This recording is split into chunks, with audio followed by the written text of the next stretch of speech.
Assalamualaikum warahmatullahi wabarakatuh. Perkenalkan, saya Syifa Nurrohma Angelia dari kelas E3 dengan nomor pokok mahasiswa 10120407 dari Universitas Teknologi Digital akan memaparkan materi tentang konsep downsizing dan restructuring.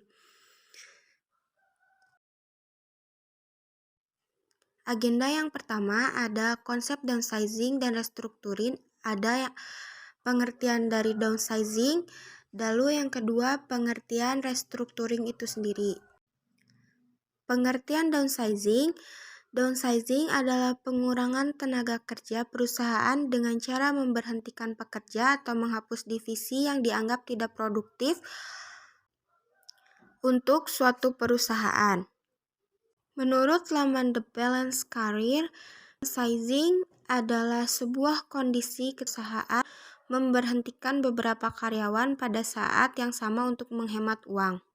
Alasan-alasan diberlakukannya downsizing ada yang pertama dari faktor keuangan.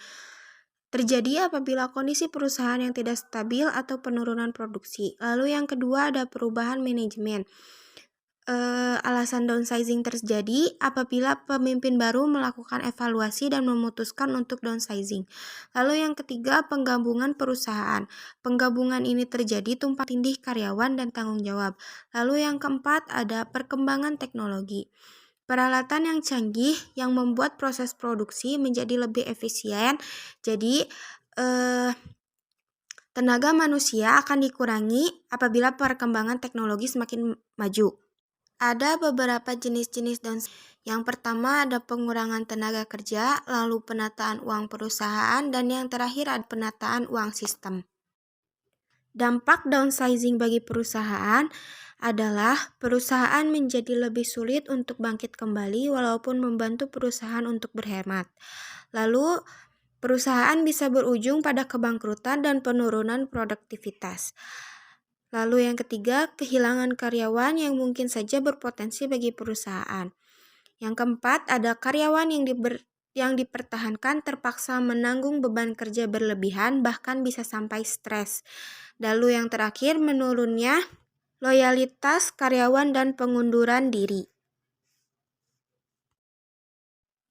Contoh downsizing, yang pertama ada pandemi, resesi ekonomi global, dan bencana alam, dan masih banyak lainnya. Materi kedua ialah restrukturisasi perusahaan. Tarigan mengemukakan bahwa restrukturisasi merupakan kegiatan dan tindakan yang dapat digunakan perusahaan untuk mengubah struktur perusahaan melalui perbaikan untuk mendapatkan dampak yang signifikan terhadap kinerja yang ada di perusahaan. Restrukturisasi perusahaan dapat dilakukan saat perusahaan membutuhkan perbaikan di dalam operasional perusahaan. Sekian materi dari saya. Mohon maaf bila ada tutur kata yang kurang berkenan atau tutur kata yang kurang sopan. Mohon maaf bila ada kesalahan. Sekian dari saya. Terima kasih. Wassalamualaikum warahmatullahi wabarakatuh.